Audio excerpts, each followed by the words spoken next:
Let's set the scene one more time, shall we? I do live with bipolar disorder, which is a condition that affects the mood. People living with it experience extreme mood swings, moving from mania, which is the state of extreme joy and energies and positivity and hope about the future, to episodes of depression when nothing makes sense anymore and you don't see the point of even getting out of bed. This video is going to be about the main symptoms of bipolar disorder and how they are impacting my relationship with photography. Before we move on, I would really like to stress the extreme aspect of it. It's true, everyone experiences mood swings every now and again. It's common. It's not like people with bipolar disorder are special. What makes us special is the fact that the mania is very, very high and the depression is very, very low. And the fact that there is very rarely an in-between status. It's a constant swinging from up and down over and over and over again. My point here is really to highlight how crippling bipolar disorder can be.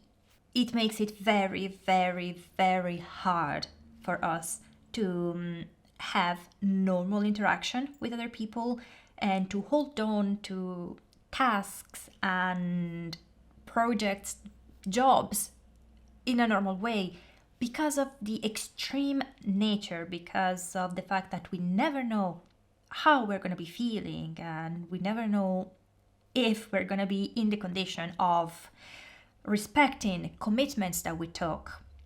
I'm going to be reading you a list of symptoms for both mania and depression.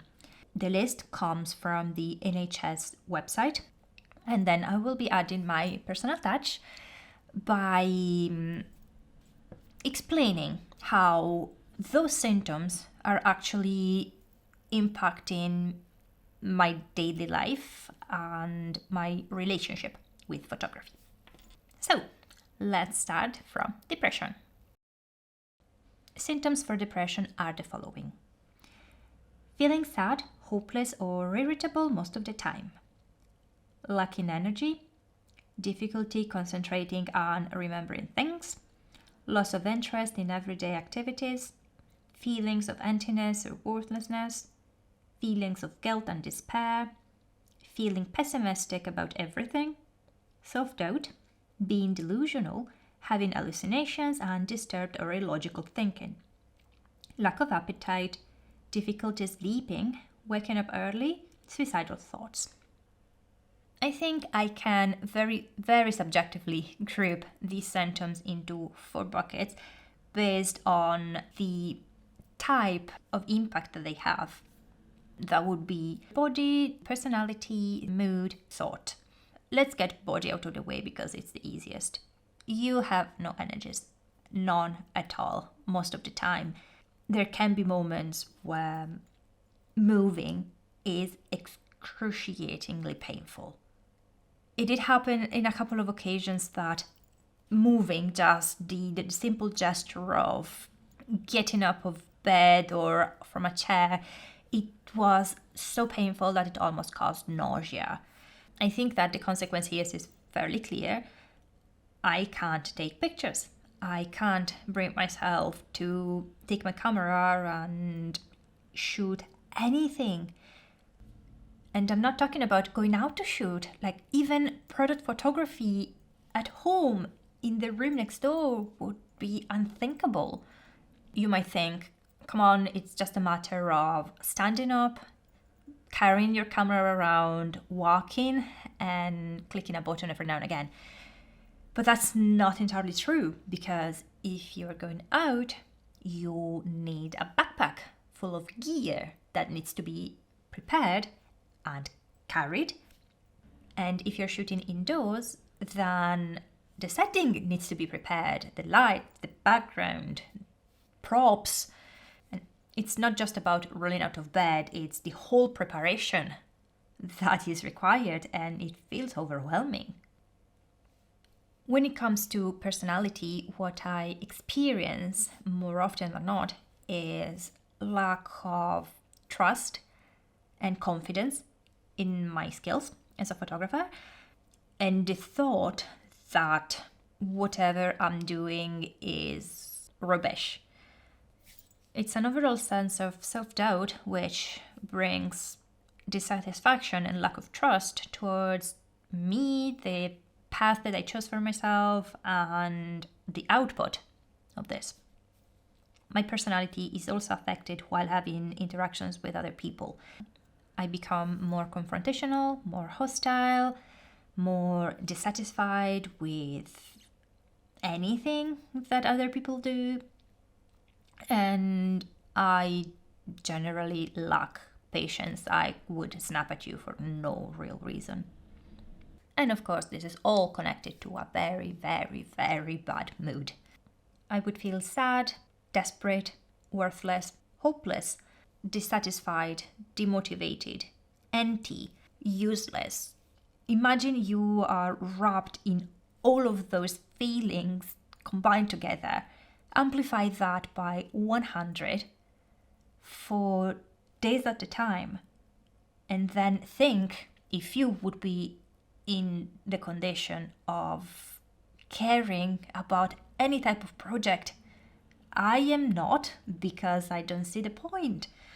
I fail at finding the motivation to really push through. It's gonna be rubbish anyways. And then we have those symptoms impacting thought, with, for me, generally translates into complete lack of focus. I would take minutes, like seriously minutes, to set up my camera. My level of reactivity in those moments is below zero. It almost feels like my brain were soaking in chewing gum. I really need ages to decide on shutter speed and aperture, on like very simple settings. And even though I am reading the histogram, that doesn't translate into action fast enough. Yeah, this would be me as a photographer during a depressive episode. I would love to tell you that mania is gonna feel like a palate cleanser, but I'm not so sure about that. But let's move on anyways. These are the symptoms of mania. Feeling very happy, elated, or overjoyed. Talking very quickly. Feeling full of energy. Feeling self-important. Feeling full of great new ideas and having important plans. Being easily distracted. Being easily irritated or agitated. Being delusional, having hallucinations and disturbed or illogical thinking.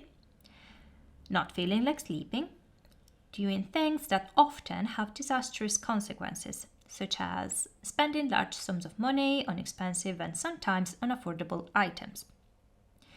Making decisions or saying things that are out of character and that others see as being risky or harmful. So, I know it sounds like fun. You are happy and feel powerful, but it actually is draining and can be dangerous at times. Let me break the symptoms down in the same buckets as we did for depression.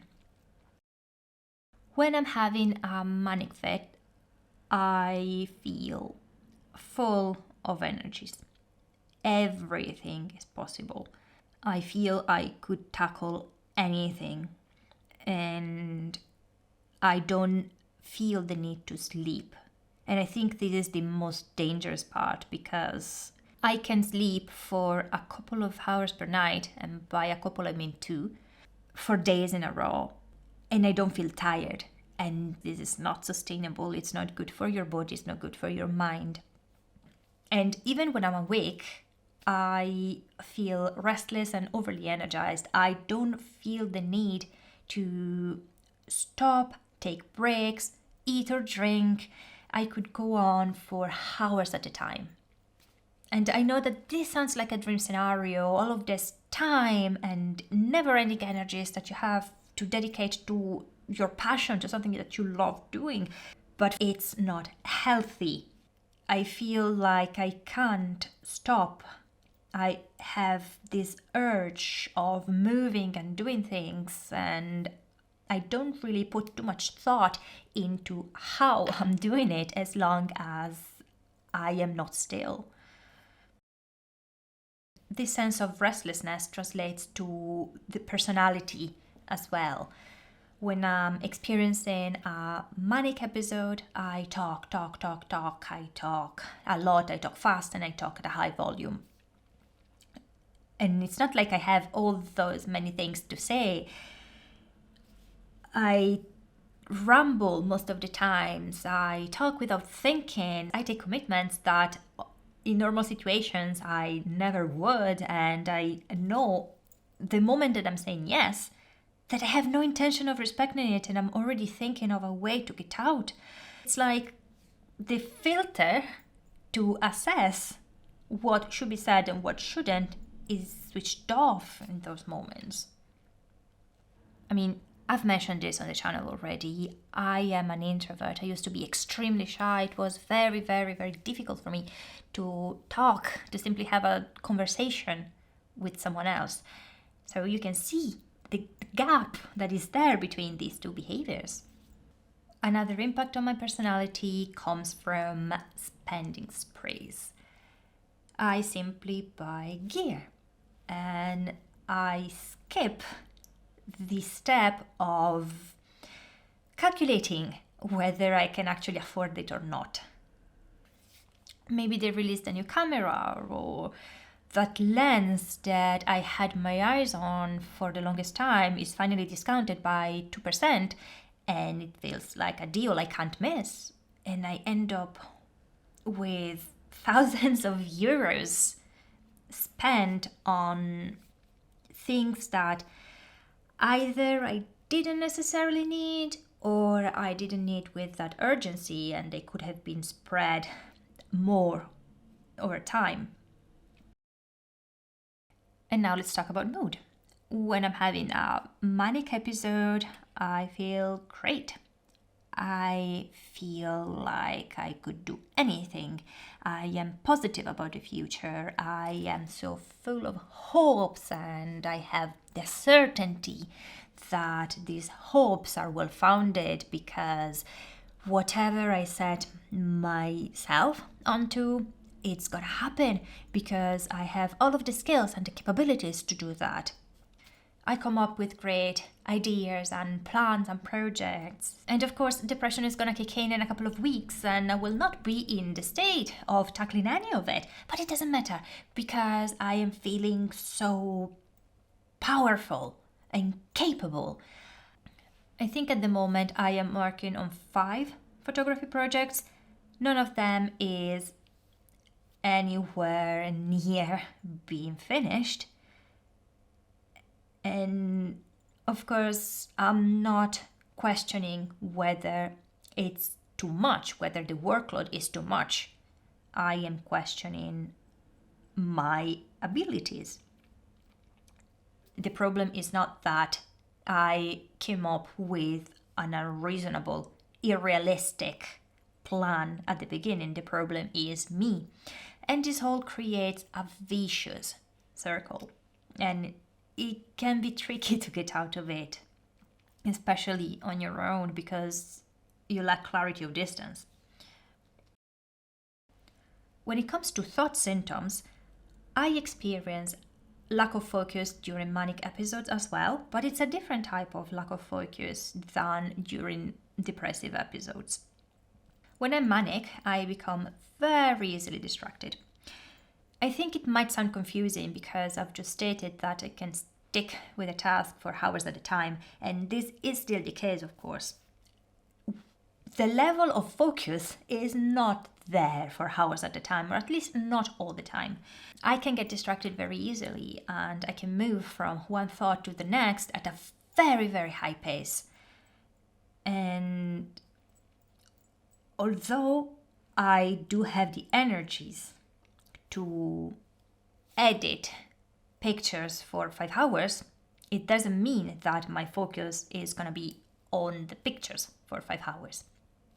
It's going to be on one picture for 5 seconds, and then it's going to be thinking of how to edit the next picture, and then I move to the next picture, and then I come back to the first one, and then I decide to go and have a look at a photo shoot that I did 2 years ago, and so on and so forth for 5 hours.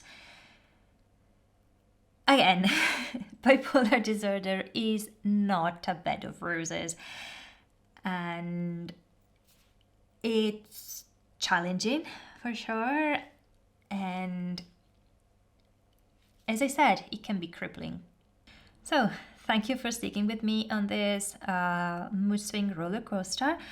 I hope it helped you gain some more insight on how a disease that is not necessarily visible can be there and can affect anyone around you, really. And it helped raise some awareness and maybe some sympathy for those who are suffering from it. That would be all for today's video. I'll see you around next time as usual. Bye!